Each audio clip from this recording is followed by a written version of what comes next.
Les hommes oublient plus facilement la mort de leur père que la perte de leur patrimoine. Nicolas Machiavel, Le Prince.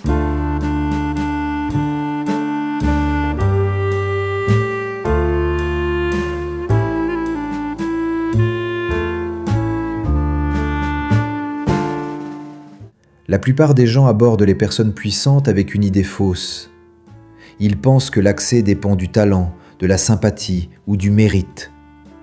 Ils travaillent dur, ils deviennent compétents, ils essaient d'être agréables, et pourtant lorsqu'ils entrent dans une pièce où se trouvent les véritables centres de décision, ils sentent immédiatement une distance. Ils ne sont pas rejetés ouvertement, mais ils restent à la périphérie. Les conversations importantes commencent ailleurs. Les décisions se prennent entre d'autres personnes. Les opportunités circulent dans un cercle invisible. Cette situation crée souvent une confusion. Pourquoi certaines personnes semblent entrer naturellement dans ces cercles alors que d'autres restent à l'extérieur malgré leurs compétences? La réponse n'a presque rien à voir avec la compétence. Elle concerne la structure des relations avec le pouvoir. Les individus influents vivent dans un environnement particulier. Ils reçoivent constamment des demandes d'aide, demandes de conseils, demandes d'opportunités. Chaque jour, des dizaines de personnes cherchent leur attention. Dans ce contexte, une chose devient extrêmement précieuse, la simplicité. Les interactions qui demandent peu d'énergie. Une personne qui arrive avec un besoin visible crée immédiatement une charge supplémentaire. Même si la demande est légitime, elle entre en concurrence avec des dizaines d'autres demandes similaires. À l'inverse, certaines personnes apparaissent différemment. Elles ne cherchent pas immédiatement quelque chose. Elles ne montrent pas une urgence. Elles apportent une forme de stabilité dans l'échange. Ce type de présence attire naturellement l'attention. Parce que dans un environnement saturé de demandes, la rareté devient la ressource la plus visible. Il existe aussi un autre mécanisme, plus subtil.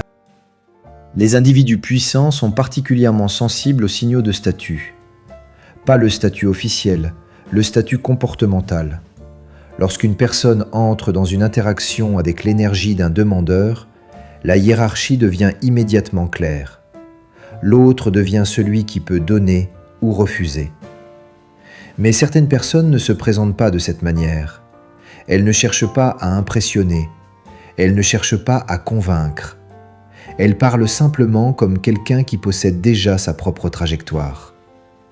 Ce détail modifie profondément la dynamique. La conversation cesse d'être une demande, elle devient un échange. Et dans les cercles de pouvoir, les échanges sont beaucoup plus rares que les demandes.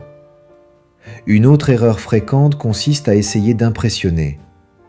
Face à quelqu'un d'influent, beaucoup ressentent le besoin de montrer leur intelligence, leur réussite, leur valeur. Cette stratégie semble logique, mais elle crée souvent l'effet inverse. Les positions élevées sont souvent associées à une identité fragile. Être reconnu comme le plus compétent ou le plus visionnaire dans une pièce fait partie de la structure du statut. Lorsqu'une personne arrive en essayant de briller trop fortement, elle peut être perçue comme une perturbation de cet équilibre. Non comme une menace directe, mais comme une présence difficile à intégrer. À l'inverse, certaines personnes comprennent instinctivement une chose simple. Le pouvoir préfère les alliés aux rivaux. Elles ne cherchent pas à prendre la lumière. Elles participent à l'amplifier. Lorsqu'une idée apparaît dans la conversation, elles la développent d'une manière qui valorise celui qui l'a exprimée. Elles posent des questions qui permettent à l'autre d'expliquer sa vision. Ce comportement peut sembler discret. Pourtant, il produit un effet puissant. Il crée un environnement dans lequel l'individu influent se sent compris. Et dans des environnements où la plupart des interactions sont intéressées ou superficielles, être compris devient une expérience rare. Mais il existe un autre facteur encore plus déterminant, la lisibilité. La majorité des gens entrent dans ces interactions avec des intentions visibles.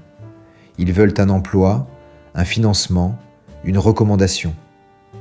Leur comportement trahit cette attente. Et dès que cette attente devient visible, l'échange change de nature. Il devient transactionnel. Certaines personnes, au contraire, ne révèlent pas immédiatement leurs objectifs.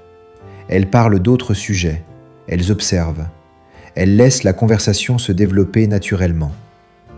Ce comportement crée un phénomène psychologique intéressant, l'intrigue. Lorsqu'on ne comprend pas immédiatement ce que quelqu'un veut, l'esprit cherche une explication. Cette recherche attire l'attention. Et l'attention est la première étape de toute relation avec le pouvoir. Dans la prochaine partie, nous verrons pourquoi les personnes qui réussissent à entrer dans ces cercles ne demandent presque jamais directement de l'aide, et comment elles deviennent progressivement indispensables sans jamais apparaître comme des demandeurs. La plupart des gens pensent que l'accès au pouvoir dépend d'une demande bien formulée. Ils imaginent qu'il suffit de poser la bonne question, de présenter un projet convaincant, de montrer son potentiel. Cette logique paraît raisonnable, mais elle ignore une réalité simple. Les personnes influentes vivent entourées de demandes. Chaque interaction commence par une requête. Chaque conversation cache un besoin. Avec le temps, ces demandes deviennent un bruit constant. L'esprit apprend à les filtrer presque automatiquement. Ce filtrage ne dépend pas du mérite de la demande, mais de la structure de l'échange. Lorsqu'une interaction commence par un besoin explicite, elle est immédiatement classée dans la catégorie des sollicitations. Et les sollicitations sont rarement la priorité. C'est pour cette raison que certaines relations avec le pouvoir se construisent sans demande apparente. Elles commencent par autre chose, une observation pertinente, une information utile, une perspective inattendue. L'individu ne demande rien immédiatement. Il apporte une valeur qui simplifie la compréhension d'une situation. Ce type d'échange est rare. Dans un environnement où chacun cherche à obtenir quelque chose, celui qui apporte une information ou une clarté sans réclamer immédiatement une contrepartie apparaît différemment. Il cesse d'être un demandeur. Il devient une ressource. Ce changement de perception est décisif. Dans les cercles de pouvoir, les ressources sont plus recherchées que les relations. Les relations demandent de l'attention et du temps. Les ressources produisent un avantage. Lorsqu'une personne commence à être associée à un avantage, une information pertinente, une analyse précise, une capacité à simplifier un problème complexe, elle devient progressivement difficile à ignorer. Ce processus n'est pas spectaculaire. Il se construit par répétition. Chaque interaction renforce l'idée que cette personne apporte quelque chose de stable. Il existe aussi un autre mécanisme, souvent invisible pour ceux qui observent ces relations de l'extérieur, la gestion de l'énergie. Les individus puissants prennent des centaines de décisions. Chaque décision consomme une partie de leur attention. Dans ce contexte, toute interaction qui complique la réflexion devient une charge supplémentaire. À l'inverse, une interaction qui clarifie une situation devient immédiatement précieuse. Une personne capable de réduire l'incertitude, de résumer une dynamique complexe ou de proposer une structure simple pour comprendre un problème est perçue comme quelqu'un qui économise de l'énergie. Cette économie d'énergie est souvent plus importante que la démonstration d'intelligence. Beaucoup de personnes essaient d'impressionner en montrant la complexité de leurs pensées. Elles multiplient les détails, les concepts, les analyses. Pourtant, dans les environnements de décision rapide, la complexité excessive crée de la fatigue. Celui qui simplifie devient plus utile que celui qui impressionne. Mais il existe un autre élément qui distingue les individus qui accèdent progressivement au cercle d'influence, la gestion de leur propre disponibilité. La plupart des personnes pensent que pour se rapprocher du pouvoir, il faut être constamment disponible. Elles répondent immédiatement, acceptent chaque invitation, adaptent leur emploi du temps. Cette stratégie semble montrer de la loyauté et de la motivation. Pourtant, elle produit souvent l'effet inverse. Une disponibilité totale envoie un signal implicite. L'interaction avec cette personne n'a pas de coût. Or, dans les dynamiques sociales, ce qui n'a pas de coût perd rapidement de la valeur. Les individus influents respectent particulièrement ceux qui possèdent leur propre trajectoire. Une personne qui possède des engagements, des projets, un rythme indépendant, apparaît comme quelqu'un qui n'existe pas uniquement dans l'orbite du pouvoir. Cette autonomie modifie subtilement la perception. La relation cesse d'être verticale, elle devient plus équilibrée. Ce phénomène explique pourquoi certaines personnes entrent dans ces cercles sans jamais paraître chercher à y entrer. Elles ne s'adaptent pas constamment au rythme de l'autre. Elles possèdent leur propre structure. Lorsqu'elles apparaissent, leur présence est complète, attentive, précise. Puis elles disparaissent à nouveau dans leur propre projet. Cette alternance entre présence intense et absence naturelle crée une dynamique particulière. L'interaction devient rare, et ce qui est rare attire l'attention. Un autre élément intervient également dans ces relations, la capacité à comprendre les priorités réelles d'une personne influente. Beaucoup de gens écoutent les déclarations publiques. Ils entendent les discours, les objectifs affichés, les intentions déclarées. Mais ces déclarations ne correspondent pas toujours aux priorités réelles. Les véritables priorités apparaissent dans les frustrations, dans les obstacles récurrents, dans les sujets qui reviennent constamment dans les conversations. Observer ces signaux permet de comprendre ce qui préoccupe réellement quelqu'un. Lorsqu'une interaction se construit autour de ces préoccupations réelles, elle devient immédiatement plus pertinente. La conversation cesse d'être abstraite. Elle touche directement à un problème que l'autre cherche à résoudre. Et lorsque quelqu'un devient associé à la résolution d'un problème concret, la relation change de nature. Dans les environnements de pouvoir, les alliances ne se construisent pas principalement autour de la sympathie. Elles se construisent autour de l'utilité mutuelle. Cette utilité n'a pas besoin d'être spectaculaire. Elle peut être simple.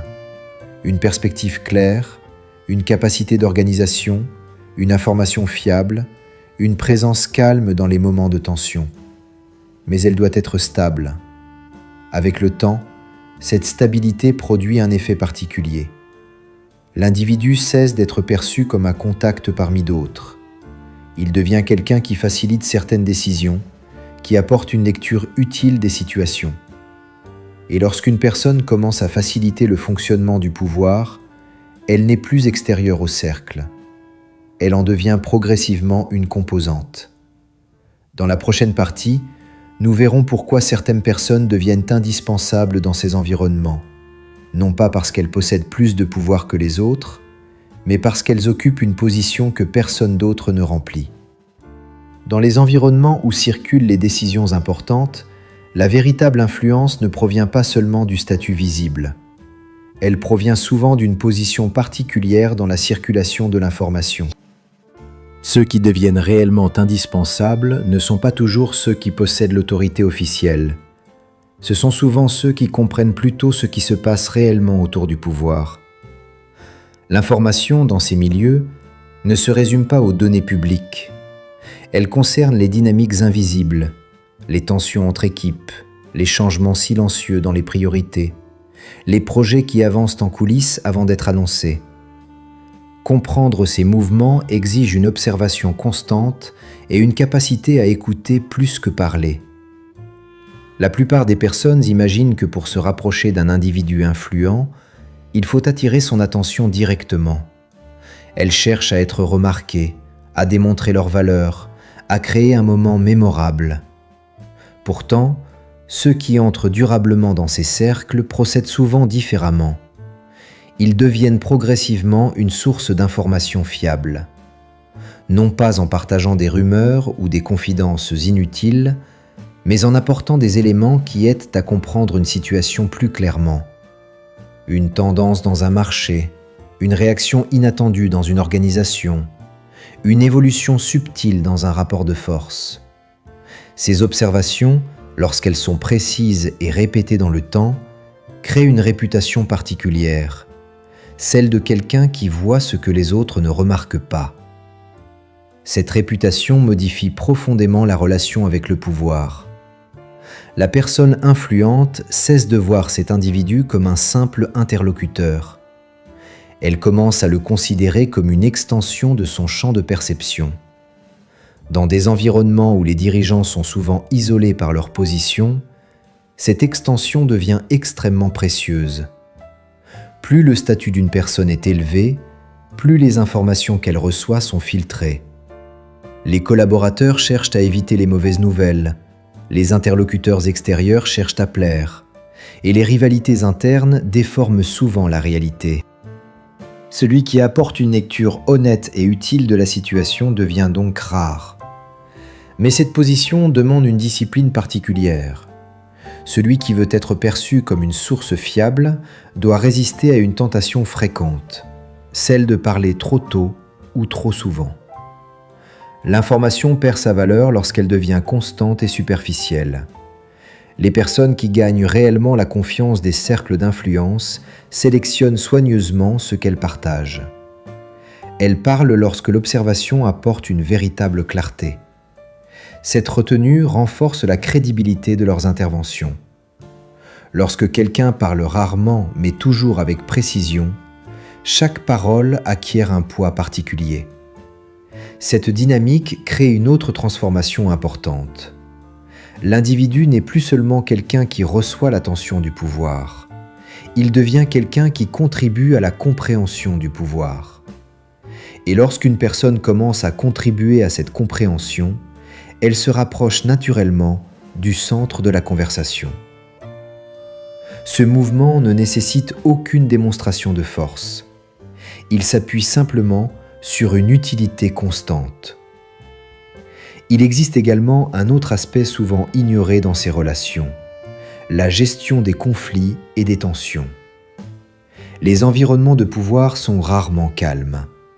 Les intérêts divergent, les rivalités apparaissent, les décisions provoquent des réactions imprévues. Dans ces moments, la majorité des personnes amplifient la tension. Elles défendent leur position avec intensité, prennent parti rapidement ou cherchent à protéger leur image. Pourtant, certaines personnes adoptent une posture différente. Elles restent calmes dans la complexité. Elles analysent la situation sans s'aligner immédiatement sur un camp. Cette capacité à maintenir une distance analytique devient rapidement visible. Dans un contexte où beaucoup réagissent émotionnellement, celui qui reste stable apparaît comme un point d'équilibre. Les dirigeants recherchent souvent ce type de présence, non parce qu'elle flatte leur ego, mais parce qu'elle permet de réfléchir plus clairement dans des moments où la pression est forte. Avec le temps, cette stabilité produit un effet cumulatif. L'individu devient associé à la clarté et à la fiabilité. On commence à l'inclure dans certaines conversations non pas parce qu'il possède l'autorité officielle, mais parce que sa présence améliore la qualité de la réflexion. Cette inclusion est souvent discrète au départ. Une réunion supplémentaire, une consultation informelle, une question posée après une discussion importante. Mais ces invitations indiquent un changement de position. À partir de ce moment, la relation cesse d'être simplement externe. L'individu commence à participer à la formation des décisions, même s'il n'apparaît pas toujours comme l'auteur visible de ces décisions.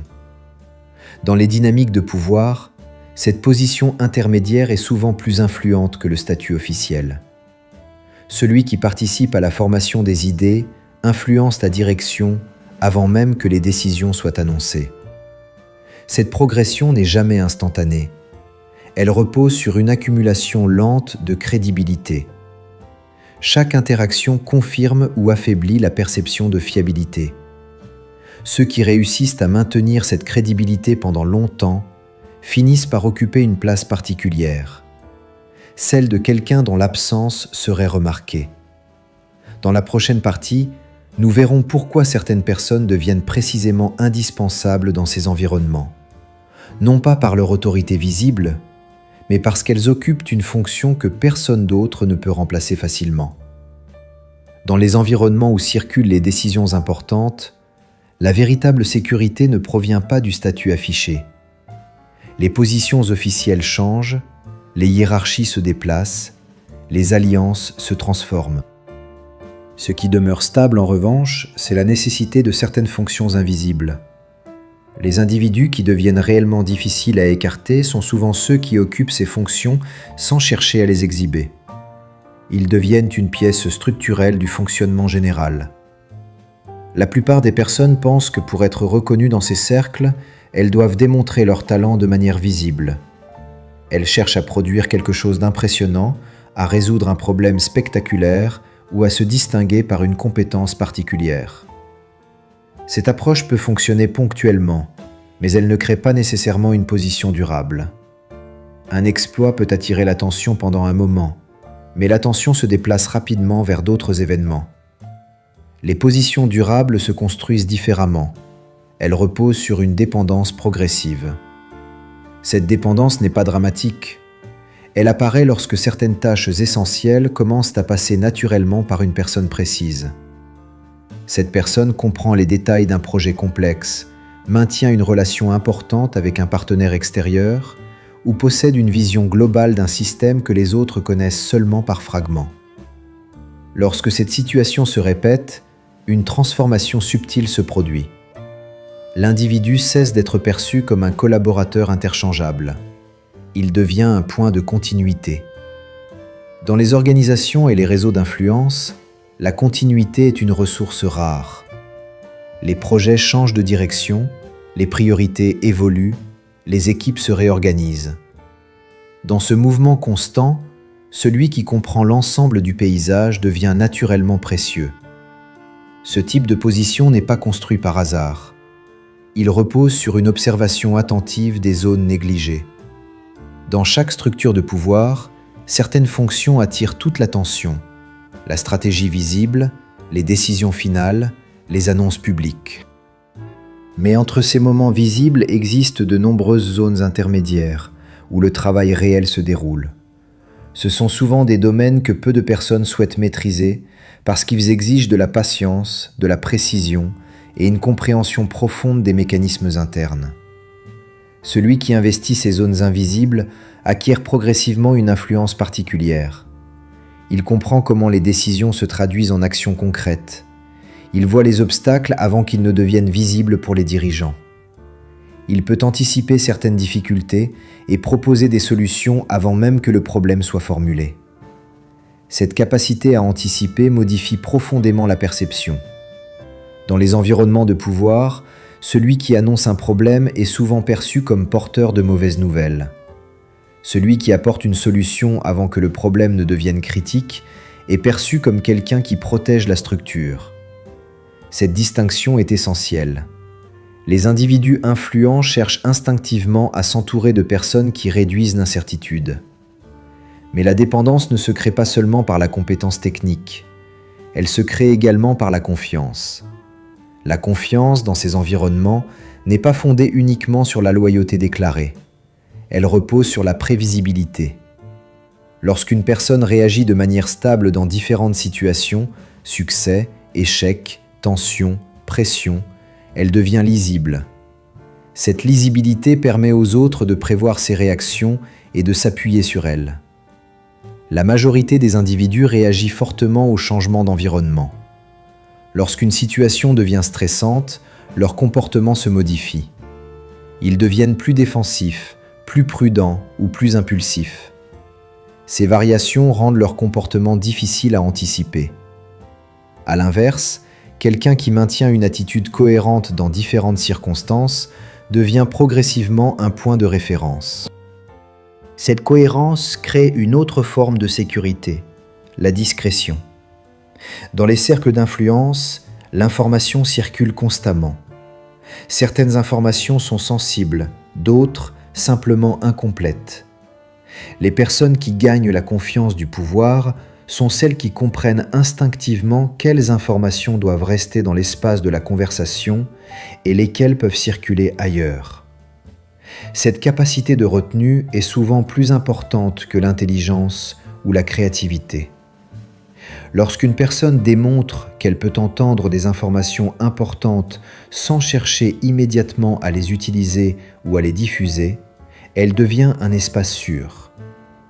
Les individus influents, qui vivent souvent dans un environnement de surveillance permanente, apprécient particulièrement ces espaces. Ils peuvent y réfléchir, tester une idée ou exprimer une inquiétude sans craindre que chaque mot soit interprété ou répété ailleurs. Avec le temps, cette combinaison de compétences, de prévisibilité et de discrétion crée une position très particulière. L'individu devient une présence naturelle dans certaines discussions. Sa participation n'est plus questionnée parce qu'elle s'est installée progressivement comme une évidence. On consulte son opinion avant certaines décisions, non par obligation hiérarchique, mais parce que son point de vue a prouvé sa valeur. À ce stade, la relation avec le pouvoir n'est plus fondée sur une tentative d'approche. Elle repose sur une intégration progressive dans le fonctionnement du système. La personne n'est plus extérieure au cercle, elle contribue à son équilibre. Mais cette position repose sur une condition essentielle. Celui qui cherche à rester durablement dans ces environnements doit posséder quelque chose qui dépasse la simple relation avec le pouvoir, une autonomie réelle. Dans la dernière partie, nous verrons pourquoi les individus qui maintiennent une véritable autonomie, même en travaillant au plus près du pouvoir, deviennent paradoxalement ceux que le pouvoir respecte le plus. Lorsque quelqu'un s'approche réellement des cercles où se prennent les décisions importantes, une illusion disparaît progressivement. L'illusion selon laquelle le pouvoir est une entité solide, inaccessible, occupée par des individus fondamentalement différents. En réalité, plus on observe ces environnements de près, plus une autre vérité apparaît. Les personnes influentes restent soumises aux mêmes mécanismes humains que tout le monde. La fatigue, l'incertitude, le besoin de reconnaissance, la peur de l'erreur. Ce qui change n'est pas leur nature, mais la pression constante qui entoure leurs décisions. Dans ce contexte, une chose devient immédiatement perceptible. La plupart des interactions avec le pouvoir sont déséquilibrées. Beaucoup approchent ces personnes avec une attente visible. Ils espèrent obtenir quelque chose, un accès, une opportunité, une validation. Cette attente crée une tension subtile dans la conversation. L'autre comprend instinctivement qu'il occupe une position de distribution et la relation devient asymétrique. Certaines personnes évitent ce piège pour une raison simple. Leur identité ne dépend pas de cette relation. Elles possèdent déjà une direction indépendante. Elles ont leurs propres projets, leurs propres ambitions, parfois même leur propre domaine d'influence, même s'il est plus petit. Cette autonomie modifie profondément la dynamique de la rencontre. La conversation cesse d'être une tentative d'approbation. Elle devient une interaction entre deux trajectoires. Les individus puissants remarquent immédiatement ce type d'attitude, non parce qu'elle est agressive ou dominante, mais parce qu'elle est rare. Dans un environnement où beaucoup cherchent à plaire, rencontrer quelqu'un qui ne semble pas dépendre de leur validation crée une forme de curiosité. L'échange devient plus authentique, plus direct. Les idées peuvent circuler sans la pression constante de l'approbation. Cette autonomie ne signifie pas indifférence. Elle signifie simplement que la relation n'est pas le centre de l'identité. Celui qui possède cette stabilité intérieure peut collaborer avec le pouvoir sans se dissoudre dans son orbite. Il peut accepter certaines décisions sans les prendre comme une validation personnelle et refuser certaines directions sans craindre de perdre son équilibre. Avec le temps, cette posture produit un effet paradoxal. Les personnes influentes commencent à accorder plus de respect à ceux qui pourraient continuer leur trajectoire même en dehors de leur cercle. Ce respect ne provient pas d'une démonstration de force. Il provient d'une perception simple. La relation n'est pas fondée sur la dépendance. Dans les dynamiques de pouvoir, La dépendance crée souvent une relation fragile. Celui qui dépend trop d'une position devient vulnérable à chaque changement de direction. À l'inverse, celui qui possède sa propre stabilité devient un partenaire plus fiable. Il peut participer à un projet par conviction, non par nécessité immédiate. C'est pour cette raison que certaines relations avec le pouvoir se transforment progressivement en alliances durables. Elles ne sont pas construites sur une demande initiale, ni sur une stratégie spectaculaire. Elles se développent par accumulation de confiance, par utilité constante et par la présence d'une autonomie réelle de part et d'autre. Cette évolution change aussi la perception du pouvoir lui-même. Au lieu de le voir comme une porte fermée qu'il faudrait forcer, on commence à le voir comme un réseau de relations humaines. Chaque relation possède ses propres logiques, utilité, confiance, respect, compréhension mutuelle. Les individus qui comprennent ces logiques cessent de chercher une entrée spectaculaire. Ils construisent simplement une présence cohérente dans ces réseaux. Avec le temps, cette présence produit un effet inattendu. Les invitations apparaissent naturellement. Les conversations importantes deviennent accessibles. Les décisions se discutent parfois dans des contextes informels. Ce qui semblait autrefois inaccessible devient progressivement normal. Mais ce changement ne provient pas d'une manipulation consciente. Il provient d'une compréhension plus précise de la manière dont les relations avec le pouvoir se construisent réellement. Les individus influents ne recherchent pas seulement des admirateurs ou des exécutants. Ils recherchent des personnes capables de comprendre la complexité de leur environnement et de contribuer à sa stabilité. Celui qui parvient à offrir cette stabilité sans perdre sa propre autonomie occupe une position particulière. Il n'est plus simplement quelqu'un qui cherche à entrer dans un cercle. Il devient quelqu'un qui peut circuler dans ces cercles sans perdre son équilibre. Peut-être que la véritable clé pour se rapprocher du pouvoir n'est pas d'essayer de lui plaire. Peut-être qu'elle consiste simplement à comprendre les mécanismes humains qui le traversent. Car le pouvoir n'est pas une forteresse mystérieuse. C'est un espace rempli d'êtres humains. Et celui qui comprend les hommes comprend presque toujours le pouvoir lui-même. Merci pour votre attention. Si la vidéo vous a plu, laissez un like, abonnez-vous et laissez un commentaire. Je vous souhaite le meilleur. À très bientôt.